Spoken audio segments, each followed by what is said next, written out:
Oh, sweet. More social seats. Dustin, you're here. Obviously, things didn't go the way you wanted to tonight. What are your kind of just immediate reflections on how the fight unfolded and maybe what you could have done differently in there? Man, honestly, similar to Khabib, his movement is really strange. The timing of it is really strange to get his cadence.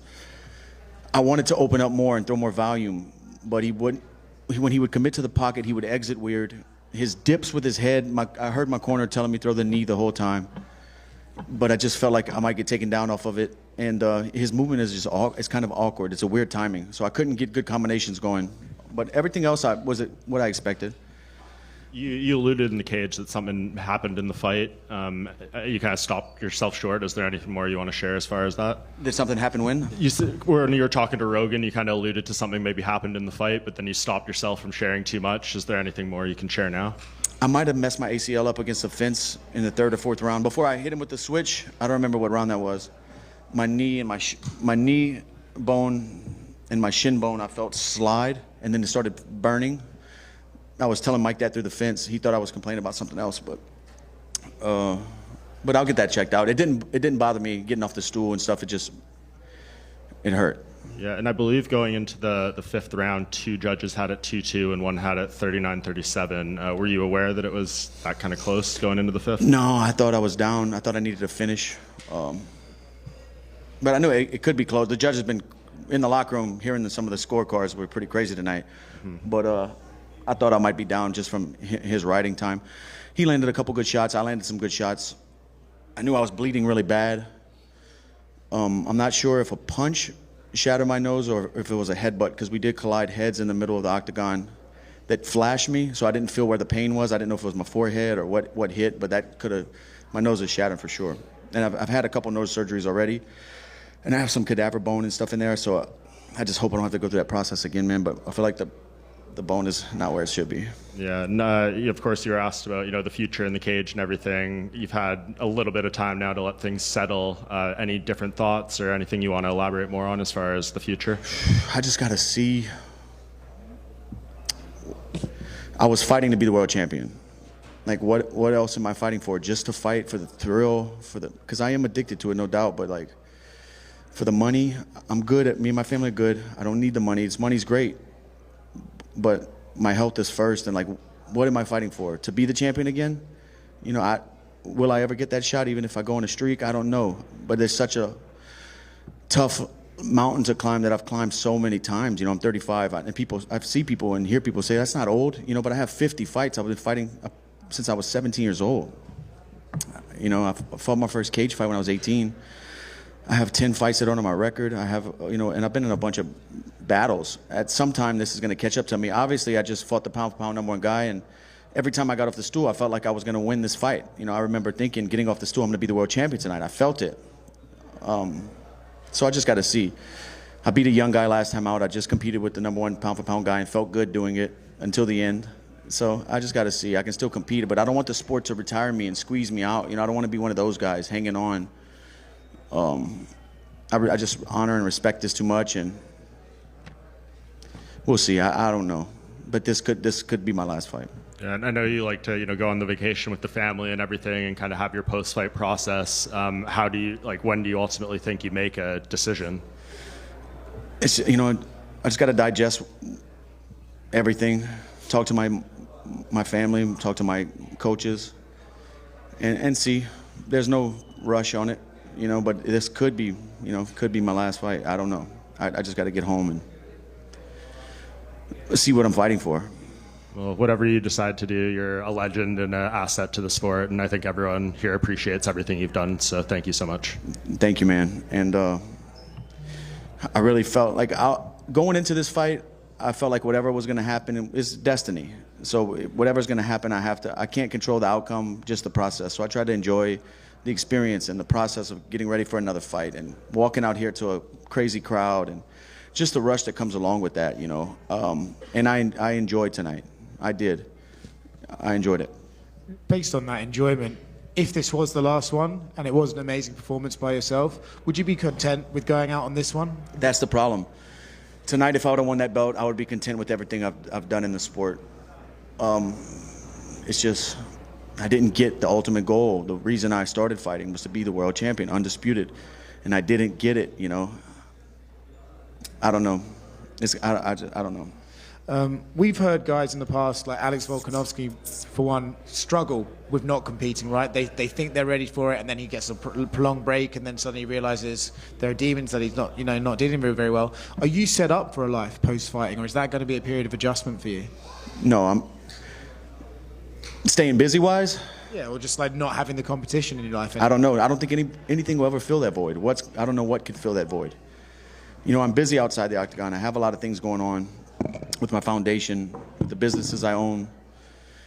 I'm always busy, but nothing fills that void of competition that I've been doing for so long. The pureness of it, the one-on-one combat, the preparing myself. But fighting is such a selfish sport, man, and I've taken away from the people I love by focusing so much on myself and trying to master this craft. You know, I don't know. It's just a lot of stuff to weigh out. Do you think, I mean, how much of an input would you want from your family? Like if they say, look, we'd rather you quit, will you listen to them and just go with what they want? Or do you think, I've still got life and purpose, I want to serve as well? Like, how does that conversations go? I know the answer to they want me to stop. But I know I can still compete with these guys. I just got to figure out what I'm fighting for. I mean, the last one for me, sometimes we see guys change weight class, or they'll wait for the UFC to offer them a big money fight or against a legend of the sport, something like that. If there was anything that you think like, okay, like I'll do these one-off special fights, or do you need a purpose of like, no, if I'm going to keep doing this, then I'm setting a goal, I'm going for that? Yeah, it would have to be a goal, something that's hard to get, not like a big money fight and stuff like that. It has to be a goal. And switching weight, like, dude, I make 155 no problem. Dustin. If this is the last one, I just want to say thank you for a great career, man. Thank you so much, man. It's been brought up that you tend to learn from your losses. You take away something from it.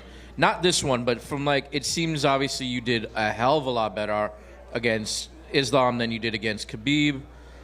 What did you learn from the Khabib fight that you think you were able to do excellent well, in the takedown defense and the wrestling gear? Honestly, Islam, the things I learned against Khabib that I've never felt before, Islam did a lot of that and got me down with it, with the foot sweeps, with the balance, him switching where I needed to post to stay up. Those guys are good, man. They're good, and they have an understanding of weight distribution and where you need to be. He swept my foot a few times. And I brought that into this fight, and I still got taken down with that stuff. On a perhaps maybe not quite so bitter note, because it's not this, but this is an older fight. Did you perhaps learn something from, say, another loss, maybe like the Chan Sung Jung fight? Many, many years ago, it was a close fight. He ended up winning with the Darce. That was years ago in the WEC. Did you ever learn anything from that? That was 12 years ago. Yeah, I learned that I can climb back. I learned that I can count on myself to rise up again and put together a win streak. And I know that about myself. I can do it again, but do I want to go down that road? Because it's a tough road, man. And last question for me. You had a lot of success, it seemed, with body shots. Were you surprised it didn't really seem to phase him quite as much as you were hoping for, maybe? Only good body shot I landed in the open was a right hook to the body. Against the fence, I was ripping his body, but they weren't thudding like they needed to really hit those organs. They might have sounded good, but they weren't thudding. The one in the open was a good shot. But also, I'm throwing right hands to his left side. I need to be touching the liver, Just in the front, right here. You talk a lot about mentally wanting to be back in these fights and everything like that, and the mental toll it takes. But physically, are these wars starting to catch up to you on this, or do you feel as fresh as you did, say, 5-6 years ago? I think age. I mean, in training camp wise, I still feel the same I felt when I'm healthy and fighting out here, because my body's healed up. But training camps definitely, I can't do 2-3 a days hard. I have to do one live day, one technique day. One day just focus on techniques. One day I can go live. I can't do live days where I'm doing 2 a days like I used to. I used to be able to do that no problem. Now I carry the bumps and bruises from training camp a lot longer. And they showed you talking to him in there, and at one point you guys went forehead to forehead at the end of one of the rounds. What were you saying to each other between rounds? I don't remember. I was just telling him he's the champ. You know, congrats, you earned this. You're the best in the world. It also showed you talking. It looked like you were talking to DC and Rogan at one point when you were against the fence. Do you remember what you were saying to them? Yeah, I was telling him, man, this guy wants to grapple. He don't want to fight. He don't want to fight. That's what I was telling him. I was trying to elbow him. He didn't want to, but he wanted to fight, but he was just trying to slow it down too much. I wanted to brawl with him. Last one for me on that. We saw you and Khabib kind of hug it out too in both the octagon and back here. What words did he have to say for you? I think he said I'm a legend. I'm a great fighter. They have a lot of respect for me. And I have a lot of respect for those guys too. You know, Khabib helped me out with my foundation when we had a big goal, our first huge goal, and we swapped shirts, and we ended up raising a lot of money to buy land and build water wells for the Pygmy people in Uganda. So that was like the first huge goal we ever accomplished. And without Khabib and Dana White matching what Khabib donated, that would have never happened. Dustin, what flavors we got on the table with the hot sauce? We got the Creole Maple, the KO, and the original, the OG. I got a box for you if you want to test them out. Maybe. I appreciate it. Dana White was in here talking about they have a BMF in the works. You fought the winner twice, 2-0 on him. Is that something that spices your life up? I don't know, man. I don't know. We got to see. Max is a tough dude, man. I'm a big fan. Got a lot of respect for him as well. He's a good dude. And finally, sorry, Nolan. What are your thoughts later this month, McGregor, Chandler? If Conor comes back anywhere similar to what he was before the injury, I'm talking timing-wise, his rhythm, I think he knocks Chandler out. Obviously, I fought them both. I fought Conor 3 times. The way Chandler covers distance with big movements, against a sniper like Conor, you're going to run into something big, and you can't take those shots. You know, Chandler's had a long career. He's been hurt a lot. I'm not saying he's chinny, but I'm saying you can't cover distance with a sniper like Conor. If he's like he was, he's going to knock Chandler out. Dustin, right here. At the press conference day, the face-off, there was a bit of an exchange with you and Islam, and I know you apologized to him the next day. I guess in a sport where getting inside your opponent's head at all costs is kind of part of the game, why did you feel the need to break that and make sure you guys were cool going into the fight? No, we didn't have to be cool. I just wanted him to know man to man I would never speak about his family. I called him motherfucker at the press conference. Like, didn't plan to call him that. It was just he was in my face saying he was going to do what he did. and I just said it. And apparently in Dagestan, they take the literal meaning of motherfucker. And I would never, that's not in my heart to speak about somebody's family. I don't know this guy's family. I wish him and his family the best. You know, I just wanted to tell him that, like, hey, it just got lost in translation. I would never speak about your family. But Dustin, sir, over here. You spent in the first 3 rounds around 6 minutes with Islam in your back, and you got up and the crowd loved it. And by round 4, some people even saw that you were kind of getting in the groove, maybe even breaking him, blocking all of his take shots. By the end of round 4 in your corner, did you guys feel that the game plan was working? Yeah, but they wanted me to be busier. And then by the time the later rounds came, we thought we might be down. We needed to finish.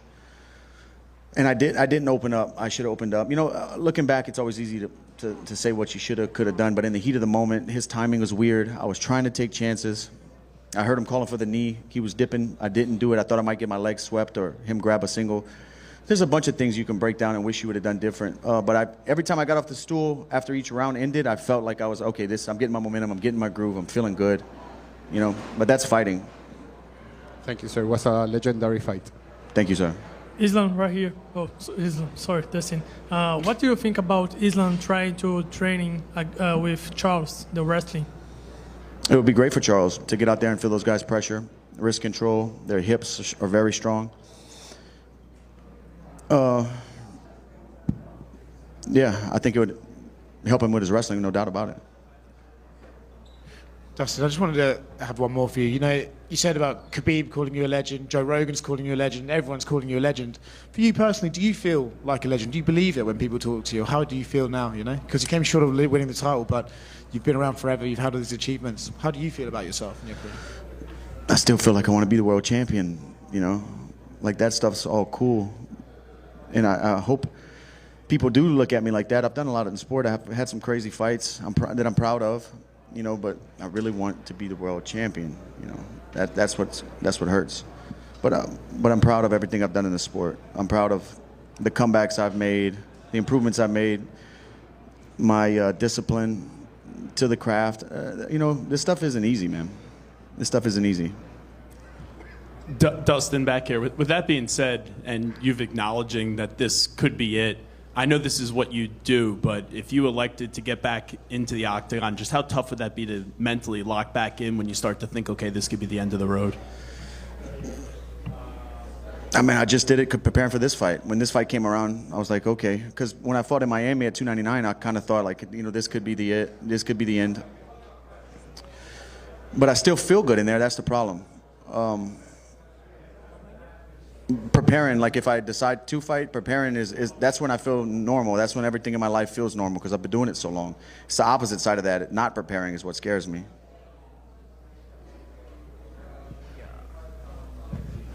Thank you, guys.